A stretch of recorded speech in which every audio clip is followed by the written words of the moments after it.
to the second webinar for 2015, this one looking at the idea of staff rides. It's part of a suite of professional development activities that are supported by AFAC to enhance and build AIM's capability. My name is Christine Owen and I am your host for this particular webinar. I'm going to bring up on the screen an outline of how the webinar will run, as well as to introduce you very briefly to some of our wonderful presenters that we have. We have a number of people who have both research expertise as well as practitioner experience in being involved in staff rides, and we'll get into what they are and how they work and how they have been used in Australia very, very shortly. This webinar then will give you some ideas about whether running a staff ride might be for you, and it will also assist you to think about whether in fact it meets your needs in terms of the kind of objectives that you might have. This is also an introduction to another face-to-face session that we can run free of charge, and if you'd like more information about that, there'll be a slide at the end.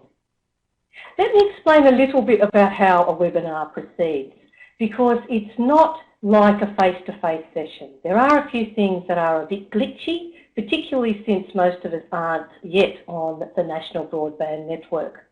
On your screen at the moment there are a few numbers.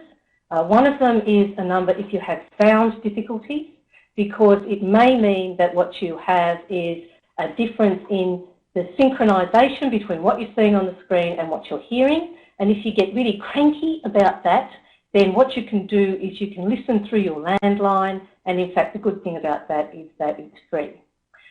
If you have any other kinds of technical difficulties, there are three things you can do. In the bottom left-hand box on your screen at the moment, you can type in a question, and there are technical people on board at the moment who can help you with that.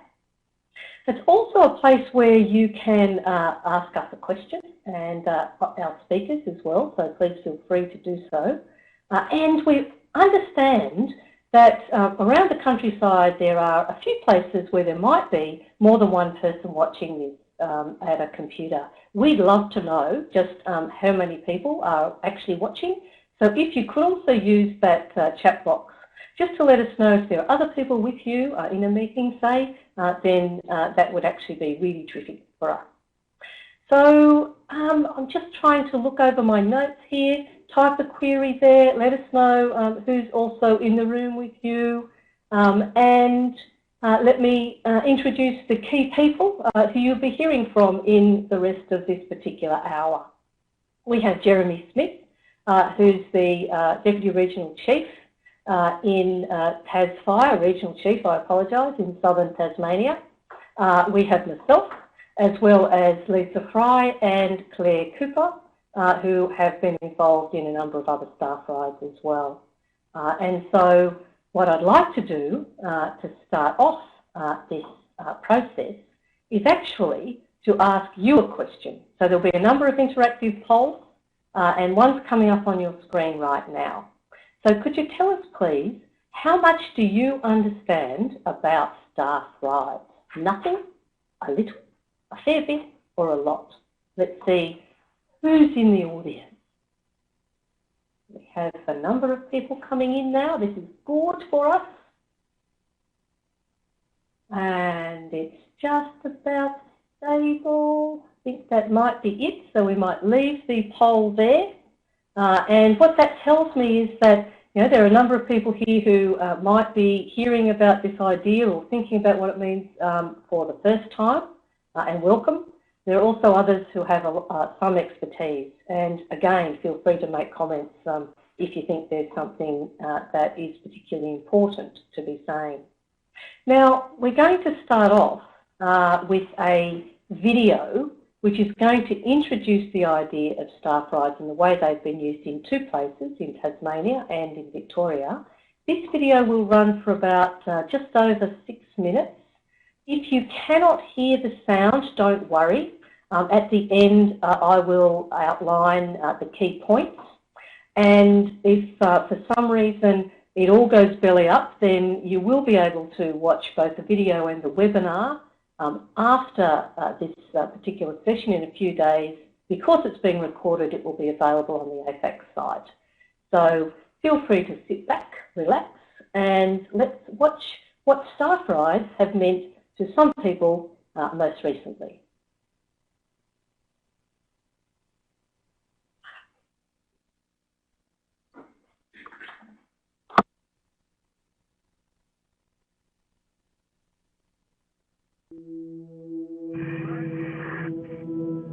Is that university you've broken up? We've had debriefs, operational analysis, hot wash-ups, whatever terminology you want to use for a number of years, many years actually. Staff rides is something that we've only started to use in more recent times. They provide the opportunity for other people to talk in real time and on the ground where decisions were made and talk to those people who made those decisions. So in terms of learning about what we can do better next time, it's an excellent tool and it complements the processes we already have in place. But I find from my perspective though, it was very much part of the diffusing stage for personnel as well, because those people that were under enormous stress, literally saving lives of people at the time, can actually talk through their experiences and their decisions with their peers, and it's like almost counselling, and for them it's part of their healing process and getting over that incident and reassuring them that they made good decisions based on what they had in front of them at the time. For me, I've got 30 years of firefighting experience, a lot of structure protection. Now I've got 1 day of catastrophic firefighting experience, and I still find it hard to explain exactly the sort of conditions we had at Dunelly in our afternoon Friday. It was something beyond my expectation. There's a bit of video footage of me pulling up to one of the other vehicles outside the school when we still thought we could defend the town. I'd just come up from south, and it was seriously, I was trying to describe what we were in. You're in the middle of a tornado here. Get everyone out of here. One stage I thought my car windows were going to break because the debris was just blowing horizontal. The local weather station broke at 88 k's per hour.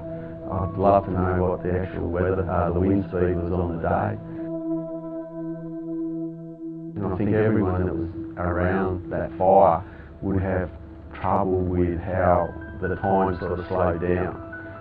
But no comprehension of some things except for the photo timestamps of what time and where I was. You can read it, but you don't get the emotion. You can read someone's operational analysis, but unless you actually hear the story and the people are willing and feel safe to tell that story, I think that's the benefit of the staff ride.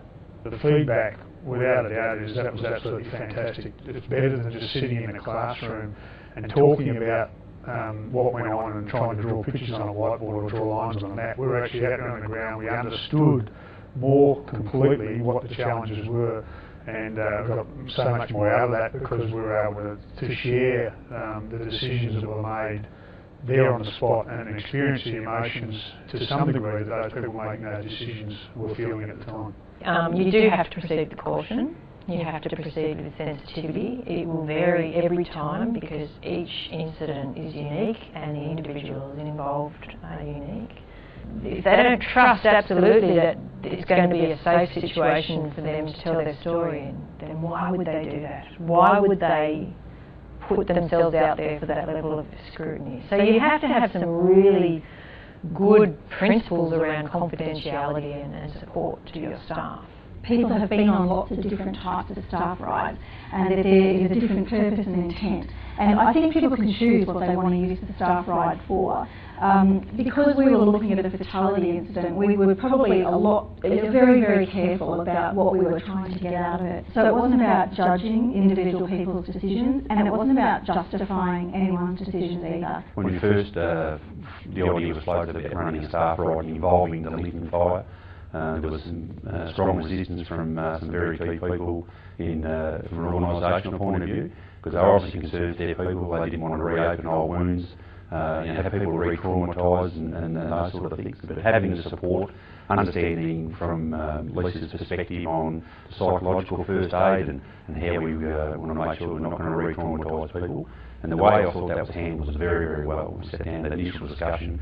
Lisa was able to ask a few questions, analyse my responses, whether I was going to be traumatised or impacted by what we're going to do. And the underlying point from that point of view was, if it's going to re-traumatise me, if I'm not don't want to be traumatised, I won't be involved in the process. We actually spent a lot of time with our facilitation team teaching them how to get that, that you're not sending people on that emotional roller coaster, that you're actually creating a safe learning environment. We invested a lot in the facilitation team and their skills, and walking through with them the pace and the timing and the languaging around setting up that type of learning event. I think organisations, especially fire agencies, really good at dealing with fire and emergency situations. That we're in the core business for. When we come to look at these sort of traumatic events and those sort of things that happen, a lot of the time we don't have the skills as an organisation to carry those experiences to a level where we can support people to get lessons learned and those sort of things from it. So I would encourage organisations to look for skilled and qualified people outside of their organisations to bring those skills and expertise into the organisation. It's an investment in your people. They'll repay you tenfold out of it. They will appreciate that you've, as an organisation, gone to the effort and the expense of helping them relive their story and pass on their experience to their peers.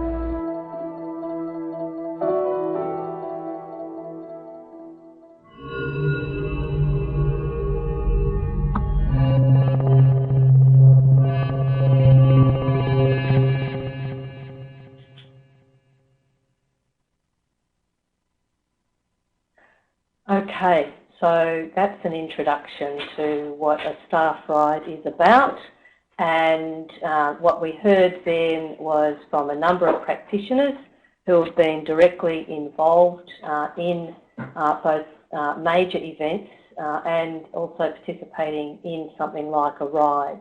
We heard from Andrew Skilly, who was a divisional commander on the fire ground in what we call popularly the Denali fires. He talked about having 30 years of firefighting experience and 1 day of catastrophic fire weather conditions. We heard from others involved with Tasmania Fire Service, Gavin Freeman and Jeremy Smith. Jeremy is with us now, and they spoke about the value of hearing people's stories and the emotion that you just don't typically get in other kinds of debriefs or other organisational learning activities. Sandy White, also involved in that particular fire, reminds us of a caution, and that caution is about the need to proceed very, very sensitively. There are other kinds of organisational conditions that must be in place in order for a staff ride to be effective, and we'll talk later about some of those. She said, and I quote, "If people don't feel that they can trust others, then why on earth should they put themselves out there? Why should they make themselves vulnerable? Every incident will be different. Every incident has different people in it, and that too needs to be taken into consideration." We also heard of people who had been involved with the LINTON staff ride. Lisa Fry talked about psychological safe first aid and safety, and we'll hear from Lisa later, and her colleague Claire. And we've heard another really important caution from Simon Schaff, who talked about how some people were concerned about the re-traumatisation of being engaged in re-listening to particular stories, retelling of those stories, and how for him that wasn't the case. But as Sandy suggested, it's not just that it doesn't necessarily mean that these things can sometimes turn into vulnerable moments for people, and the right kinds of conditions, the right kind of planning is absolutely necessary.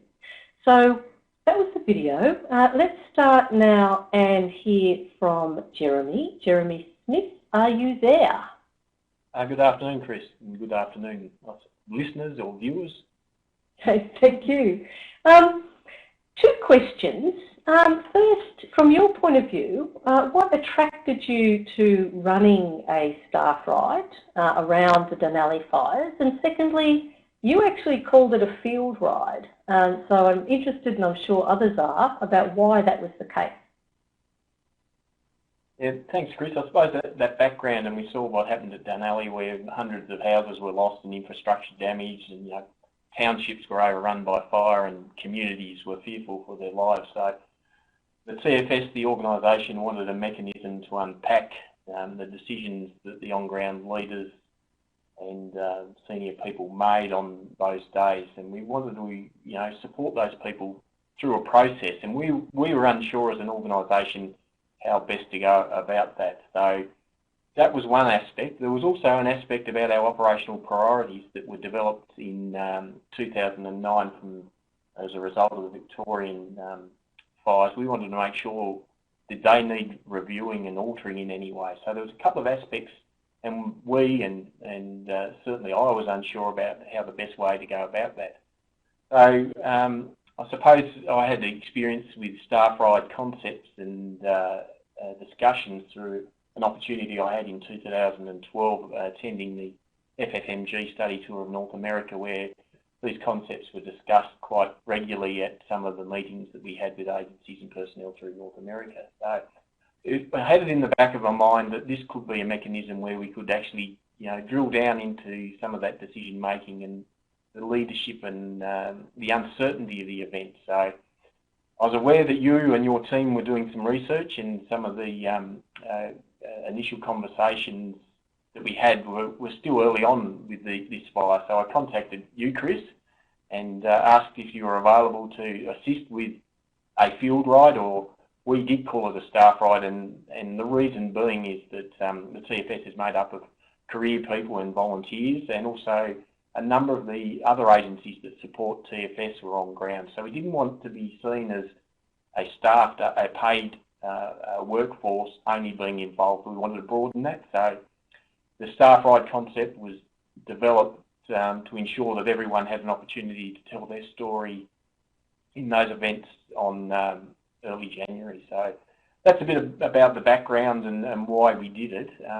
Does that answer the question, Chris? Yeah, very, very well, I think. And I'm sure there are a few people who are listening who might be able to connect with that story about, you've got a particular event, how do you process it? And, by calling it a field ride, you're then starting to try and make that more inclusive. So, thank you for that. I'm going to proceed next with a very brief presentation about what is a staff ride and where it came from. Before we do that though, again I would like to ask the participants a question, and so we have another polling question that's coming up on the screen now, and that will be about to ask you, for what purpose do you think you might have an interest in conducting a staff ride? Is it to debrief a recent incident? Is it to learn from a past incident over a period of time? Is it to provide leadership development learning opportunities? And you can tick as many of these as you like. Is it to better understand human factors and their influence in decision making? And is it to increase other stakeholder awareness so they may understand, the police, other kinds of services, about the kinds of challenges that actually happen in the fog of virtually war?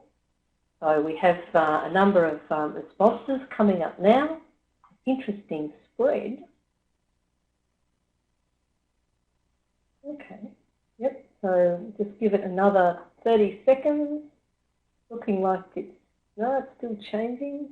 This reminds me of the worm that used to be on various political debates.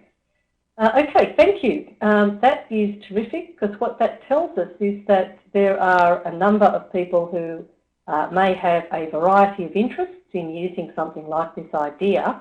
And as you'll hear from our speakers today, and if you are able to get to one of the face-to-face day sessions where we'll go into this in a bit more detail, the staff ride concept can be used for all of these things, and it's also really important to point out that there's no one right way It's conducted in the US and in other places in a particular format. It's sometimes used in agencies in a particular format, but it can in fact be purpose-built. So thank you for that, and we'll close that poll at that point.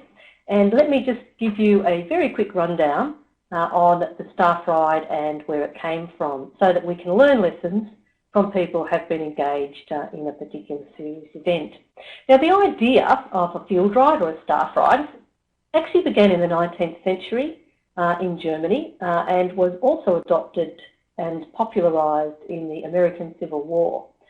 This idea was to actually go back onto the battleground. It was largely for military training in these instances, to understand the kinds of decisions people were making, the challenges that they were facing, and importantly, to inform contingency planning for people who might be facing similar situations, so they can learn from the people who were there. Therefore, from its very beginnings, it's had an educational purpose.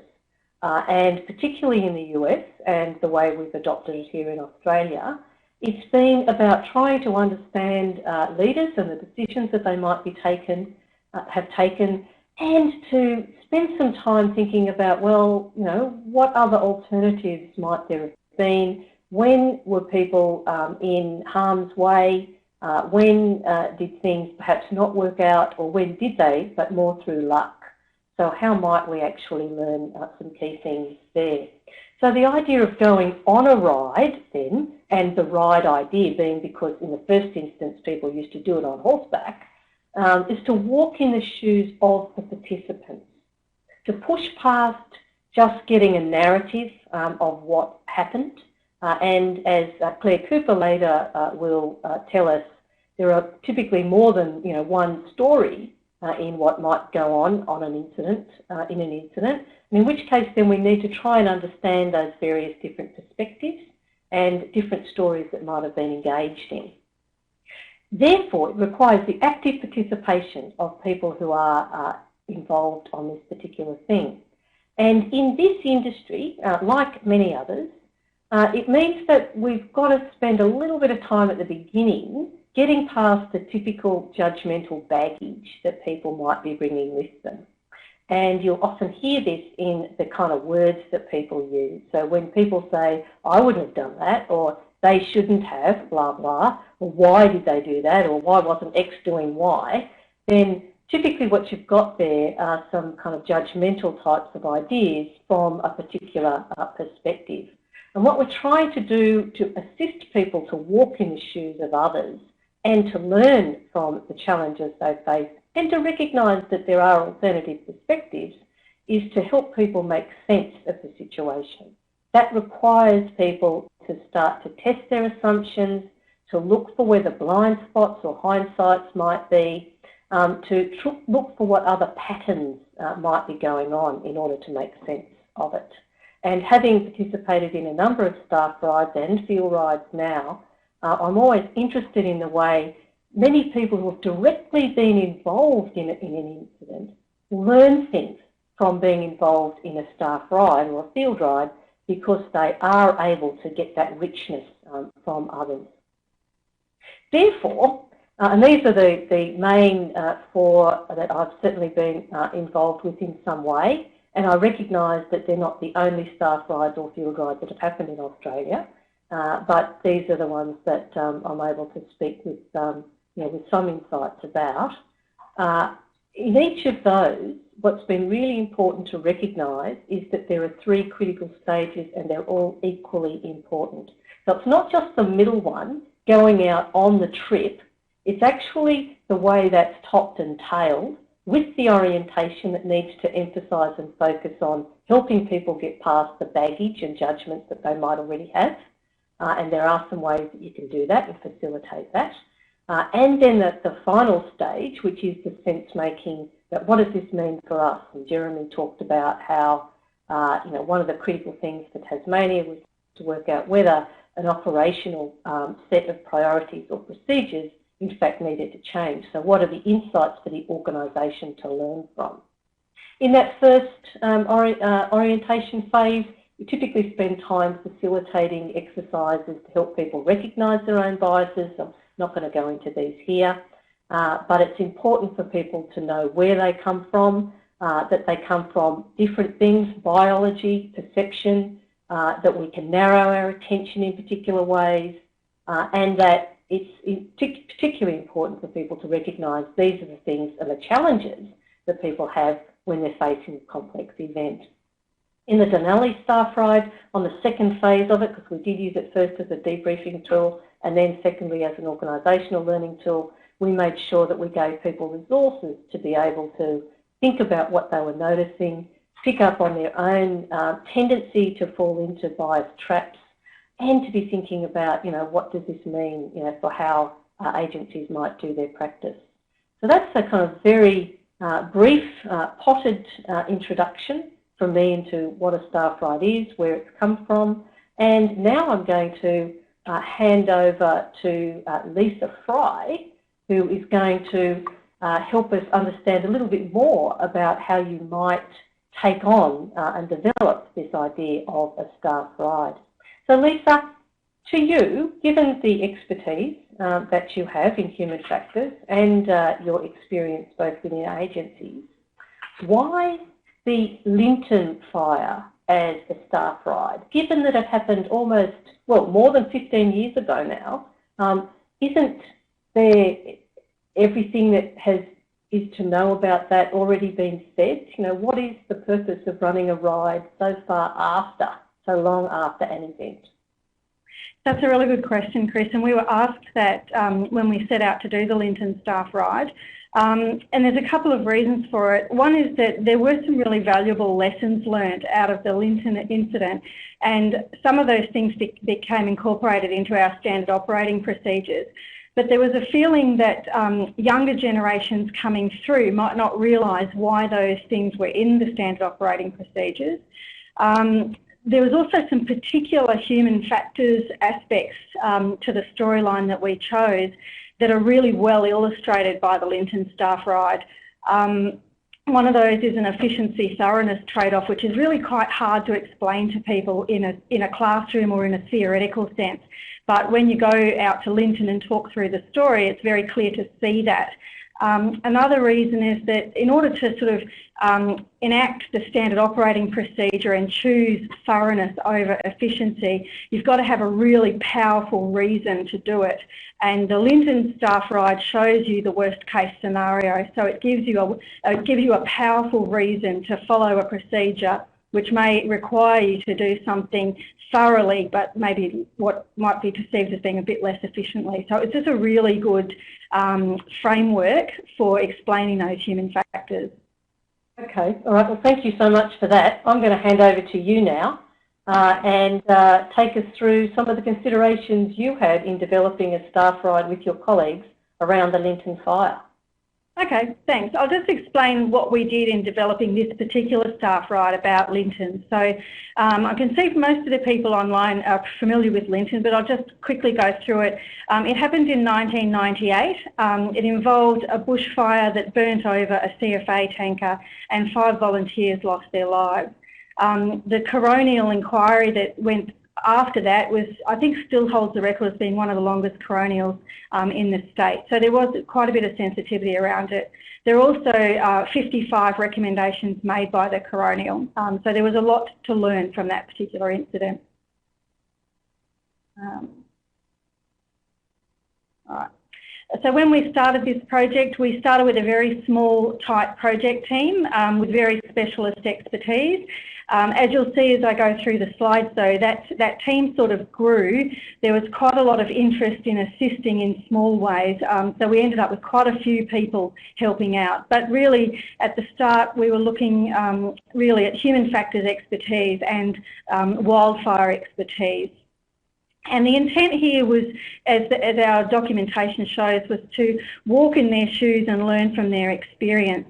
And really, when we say that, often when you talk about experiential learning, people think that means that you drop people in the deep end and they make mistakes and learn from them. And that works to some extent, but there are some very, very high-risk situations where you wouldn't want to accept that. And so really a staff ride, and this one in particular, is a way of learning from other people's experiences without having to try and go through those mistakes or trauma yourself.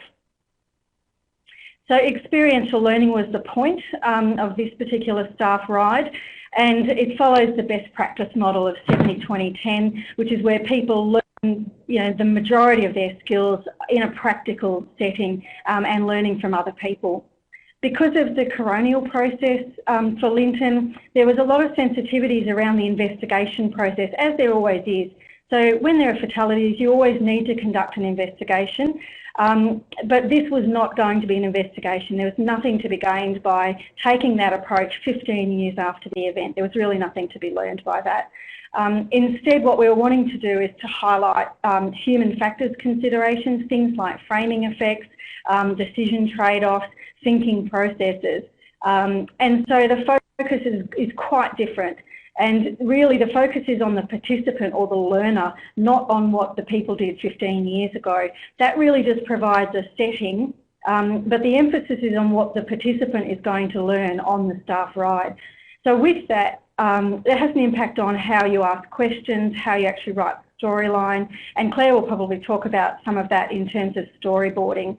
But really the emphasis was not on what they did 15 years ago. The emphasis is on what would you do in a particular situation if you had this information right now. So there was an opportunity to explore situational awareness and what you might and might not have had at that particular time, bearing in mind that it was 1998 and you didn't have the technology then that we would have now. You wouldn't have had the systems then that we have now. It's also a way of highlighting just how far we've come in that 15 years and some of the positive learnings that have come into our organisation since this event. Because there were fatalities and there was quite a lot of sensitivity around looking after our staff, there was a fair bit of emphasis on psychological safety. One of the really positive things to come out of that was that we had an opportunity to have a look at how we look after staff following an incident, and it's led to some follow-on work in both agencies, CFA and DELP, around psychological first aid and providing skills for people who are deployed to incidents to actually assist each other in the recovery process. So that's quite a positive outcome. Stakeholder engagement was obviously very, very important, and in this particular project it was a really practical approach. So on a lot of projects, your stakeholder engagement, there's a list and you do a RACI chart or whatever. We really didn't do a lot of that. This was really about identifying who might have been impacted by the original incident, and in a lot of ways giving them the option of opting in or opting out. Some people really didn't want to be involved, others really would like to have been involved. You can see that we actually had people from the original incident assisting us with designing the training materials and the storylines and things like that. We engaged a regional reference group to get advice, and they were very active in this project. So they actually nominated all of our facilitators, nominated all of our participants, reviewed all of our materials, and conducted a lot of the stakeholder engagement in their particular region. So that was a really useful resource for us as a project team. The stakeholder engagement, as I said, was quite practical. So when we got to the end of the project, we realised we didn't actually have any PowerPoint slides when we went to do the closeout, and we found that a bit odd because we'd been engaging with all of these people for 6 or 7 months, but realised that a lot of that had been sitting down with people and having conversations, actually doing practical work together to make the staff ride happen. So that was a bit of a surprise to all of us at the end of the project.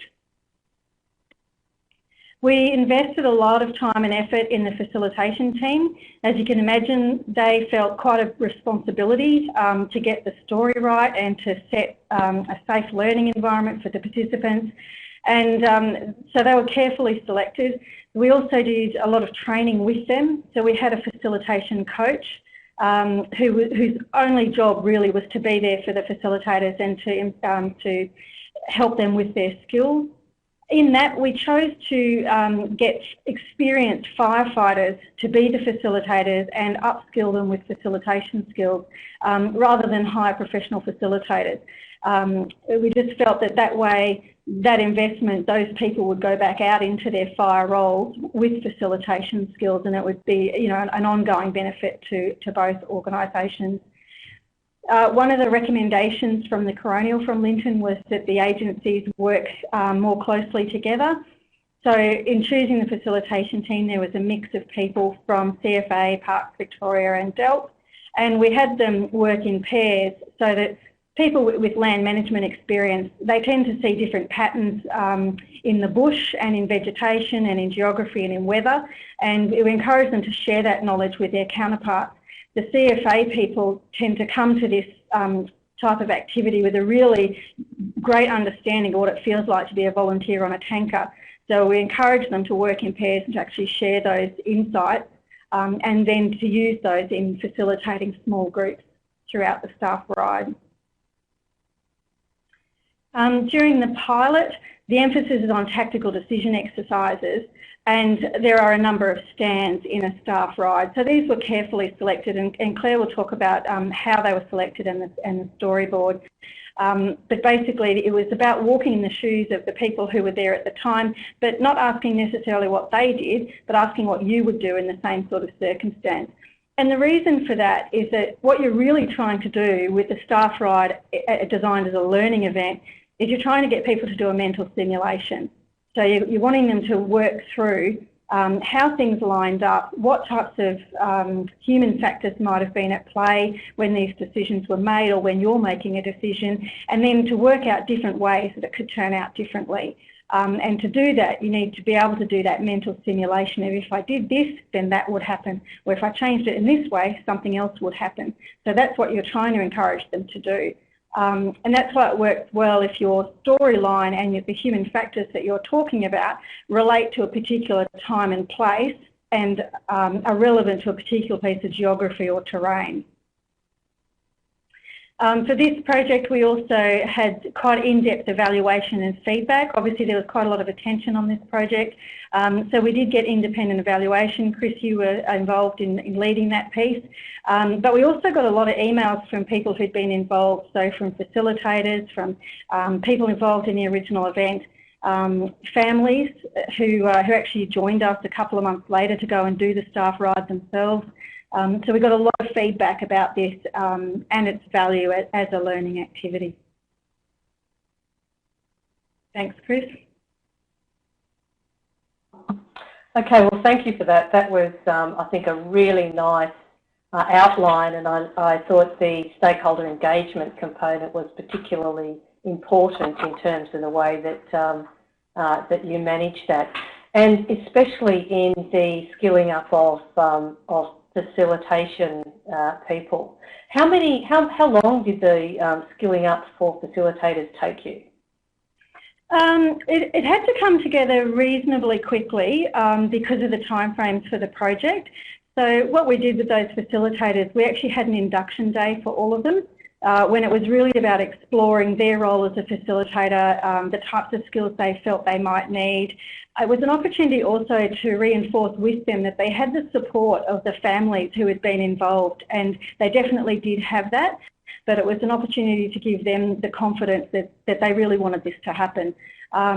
So we did the induction day. We then did a complete walkthrough of the whole staff ride with them, where everyone got to practice being a facilitator. We actually worked through the storylines and the timing, and Claire might talk a little bit more about that, pacing the event. And then when we went to do the pilot, they were actually in pairs so that they had someone, they were working in pairs to facilitate the groups.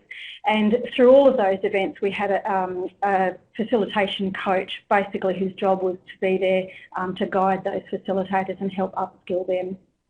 Okay, all right, fantastic. Thank you so much for that.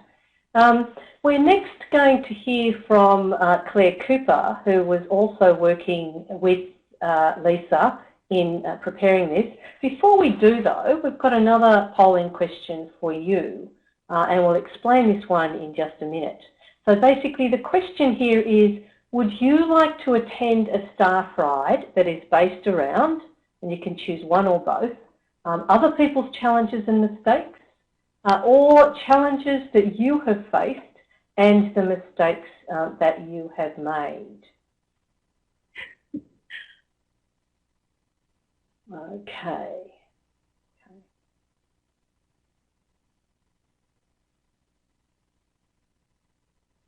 Fascinating, isn't it? All right, so we'll leave it there. We're very pleased that we have people who are both interested in the challenges of others as well as the courage to put themselves out there. But just notice there is a slight difference in that, and that Claire is going to talk a little bit about how you might manage some of the emotion and the vulnerability that people feel. And again, it comes back to that issue about having the right organisational conditions in place. So thank you to our Redback supporters, and I'll now hand over to Claire. Thanks, Chris. So I'm going to talk a bit more in detail about some of the things that Lisa mentioned. We worked together on the project with a couple of other colleagues. And I'm going to talk a little bit about how we designed what we did in our experience and how that might apply for other experiences, because obviously every incident is different that you might be looking at developing a staff ride for. The first thing that we found was really important was letting the story guide the approach. We've been tasked to develop a staff ride on the LINTON fire. But within that, we really wanted to find out what the stories were that we could explore first before we decided how we would do it. And one of the key things we realised really quickly was that incident had a number of storylines that we could explore, both along the timeline of the incident, so earlier in the day, during the day, later at night, from that one incident, but also the different layers or perspectives, so looking at fireground crews, incident management teams, organisationally, there was a number of different stories that you could explore at each of those levels and at each of those time frames. So we picked out 4 separate storylines that we thought you could possibly do a staff ride on, recognising that in one staff ride you can only really address one quite tight timeline and story. And we did a SWOT analysis of that about the strengths, weaknesses, opportunities and threats for each of those storylines. And you can see on the slide there, we actually made it quite explicit for our stakeholders and those involved with us about what the storylines were and why we chose the one we did. Our whole philosophy to the project was being very open about what we were doing. Anyone that wanted to chat to us could come and have a chat to us about it. So we made it quite explicit about why we chose the one that we did. And the one we chose was, the reasons were based around the ability to walk the line, the dozer line in this case, and be in the physical location where some of the decisions were made, but also the support of stakeholders and key people involved in that particular storyline helped us to make that decision as well. So once we decided on that, we storyboarded. So the stands are, that's the terminology that's used in staff rides, particularly in the US, about where you stop and discuss something that happened and some decisions, a particular situation. So the stands that we chose were along this one particular area, and we mapped out what we might talk about at each of the stands, what time frame it might be in real time and in exercise time, and then what we might explore at those particular points. So mapping that out, we then went back to those involved and talked about what the approach that we thought we might take. And by making that really clear and obvious, that allayed a lot of the concerns people had initially, and it meant that people were really clear about what we were going to do and what we were going to talk about, what we were going to focus on. So the next key part for us was that setting the context. So as Lisa talked about, this incident was quite a few years ago. and one of the things we wanted to be really careful about was making sure people understood the context in which this incident had occurred. So we developed a timeline brochure that showed what had happened beforehand. So what were the incidents that had happened in the lead up to this incident, because that plays a part in what people understood about the incident. And then in the orientation phase, which was the first night, we did an exercise, and some of these things we'll go through in more detail if you're able to make the face-to-face session. But we did an exercise as an icebreaker that also looked at what were the key things that have changed since this incident, and particularly around communication, command and control, training and exercising, and equipment. So in each of those areas, quite a lot has changed since 1998. And in some cases, people don't necessarily know what the context was, what kind of radios we used, what command and control was like at the time, with aims implemented. So we really wanted to get that context around what was going on at the time and how did those factors impact what actually happened.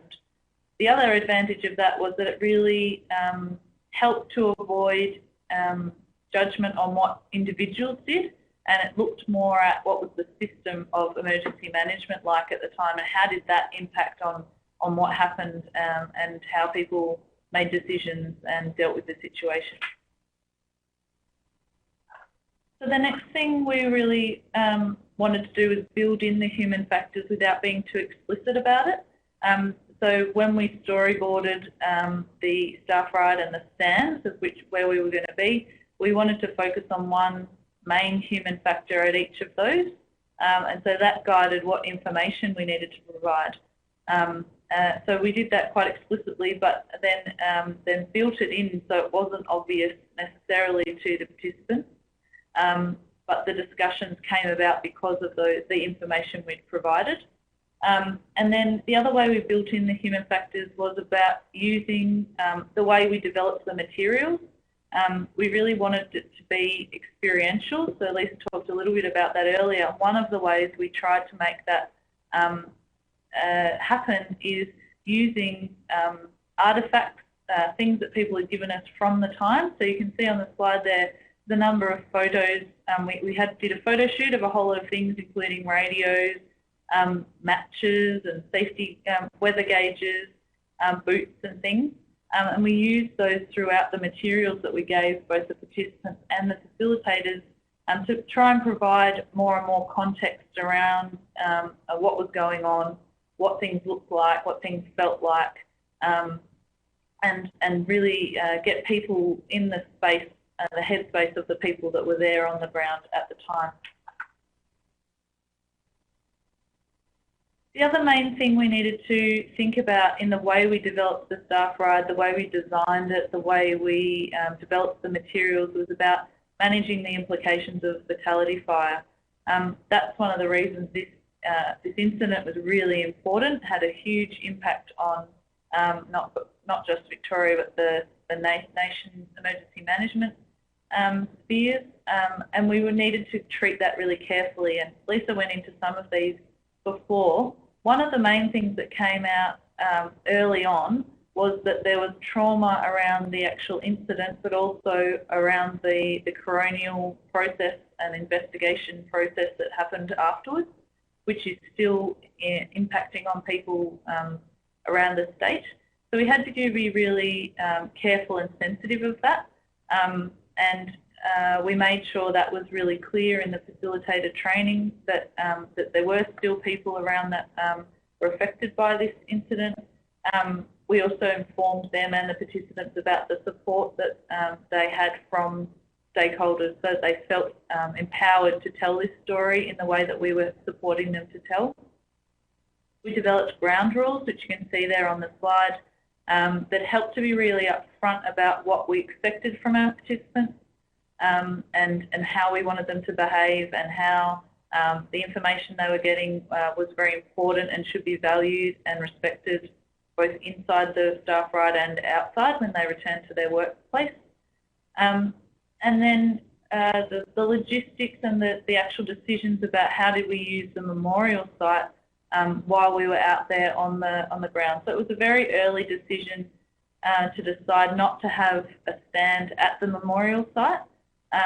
We were very clear that we didn't want to use the emotion related to that site to overpower the learning. It was a very important place to be, and we were, very thankful that we could run the staff ride in the place where the memorial site was. But we wanted to provide people with time to go and look at that and deal with that emotion in their own time. So we had a stand before we got to the memorial site, and then afterwards, and we left quite a long gap of time. And it was interesting because some people spent quite a lot of time at the site, and other people didn't, and they wanted to move on to the next thing, and that was fine. We let people just deal with that in their own way, which we thought was very successful in the end. And the other way we tried to manage that emotional ups and downs, I suppose, of this kind of activity was making sure we had some emotional discussions and some quite analytical. So after the memorial site, we moved on to quite an analytical discussion afterwards. So that brought that emotional level back up a little bit. We also gave facilitators quite a lot of training in how to recognise and manage those emotional levels in a group, and what ways they could perhaps change that focus back to a more analytic discussion. So they were the key features of our staff ride that might be useful for others as they develop their own.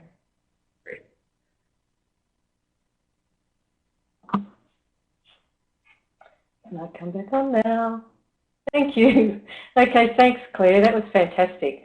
The thing that I noticed, and I'd just like to ask a quick question about, is you said at the beginning, I think, that there were a number of different storylines that you could possibly have used. What are some of the kind of elements of an important, successful storyline to pick up and run with? Yeah. So some of the key logistical issues are quite important, because it's really good to be able to stand in the spot where people were, where they made decisions, and see what they saw.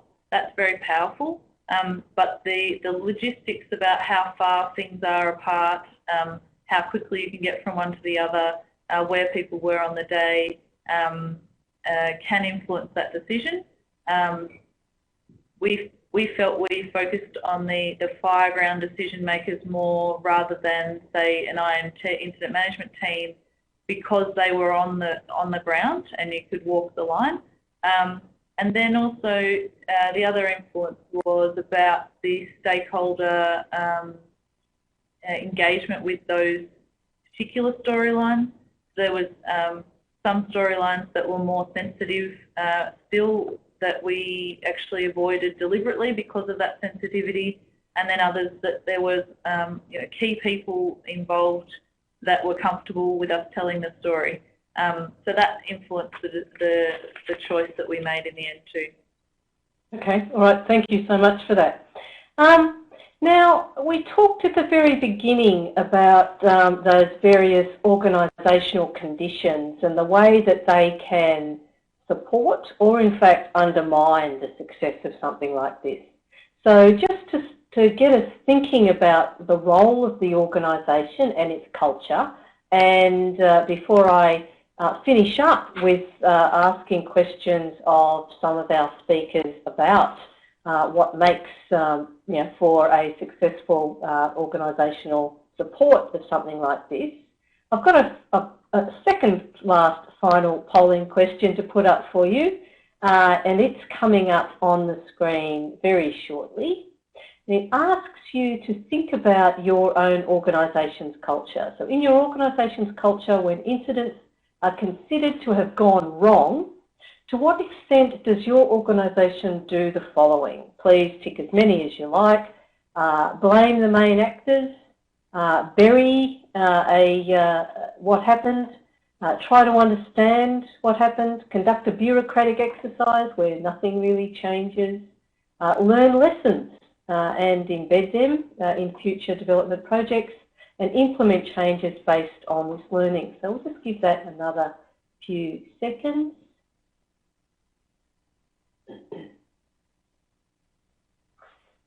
Okay, getting close to finishing.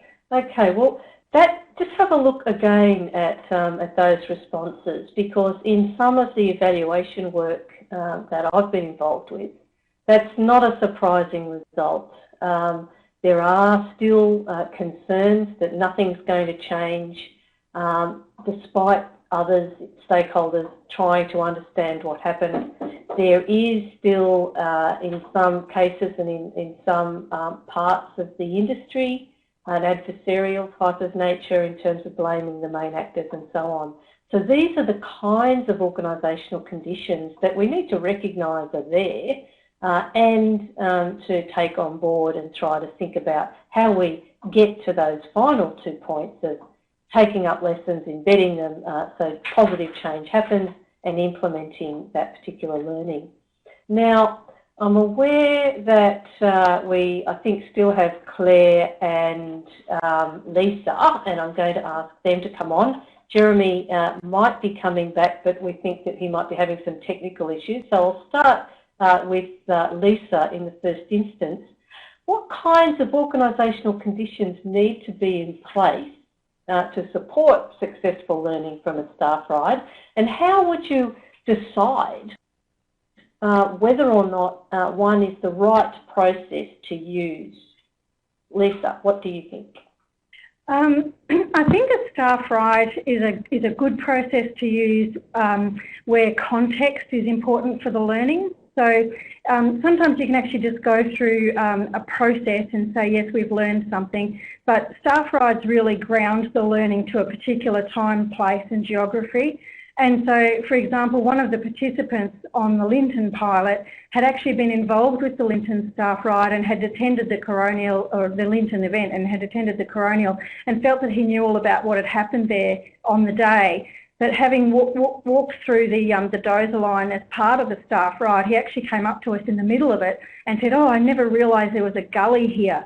I didn't realise you wouldn't have been able to back the tankers up. So it's where context really adds value to the learning. That's a very good space to do staff rides.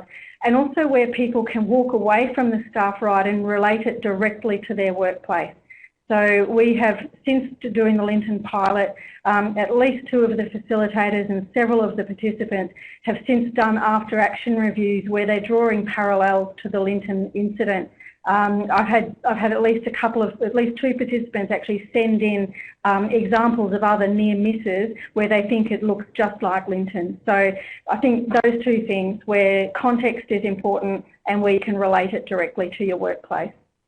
Okay, all right. Well, thank you for that. Claire, what are your thoughts about organisational conditions and whether or not you might decide that the staff ride is the right process to use or not?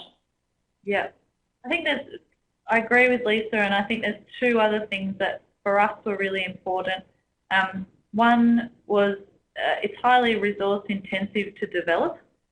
Running them is actually fairly straightforward once you've had a go at it, develop materials, and we were lucky enough to have a number of people working on it quite closely for quite a few months. But it can take a long time to make sure everyone's comfortable with your approach, to develop things collaboratively as we did, and that took quite a lot of time and effort, lots of driving around talking to people, and we really enjoyed it, but it was a full-on exercise and emotionally quite of a drain as well, in terms of how much emotion you're using to develop these materials and develop this experience for people to try and help them get that experience themselves. And related to that is the need for strong leadership support. It's critical that you have people high up in the organisation that are on board with both the concept and the idea of reviewing this particular incident. That can make or break the success of your staff ride. So it's very important to have that high level support, and also the support of those involved, because certainly for us, without that support, we would never have been able to achieve the staff ride and get it running, and actually work with people to bring their story to life. We were just sort of helping to put it down on paper and get it running, but without that support it would have been very difficult. Okay, all right, so thank you for that. Now, I think that Jeremy Smith can speak via his telephone, but we won't be able to see him because we've had a technical issue there. Jeremy, can you hear me? Yes, certainly, Chris. Okay. Just to finish off then, do you have any other observations or comments in relation to organisational conditions to support a staff ride, or whether or not you would choose it? Certainly the experience that TFS had with the staff ride that was conducted has only been invaluable for a number of reasons. First and foremost, it was about supporting our people after an event that no one had experienced, and hopefully we won't go through that process again, but supporting our people and then getting them to tell their story so we as an organisation can learn from it.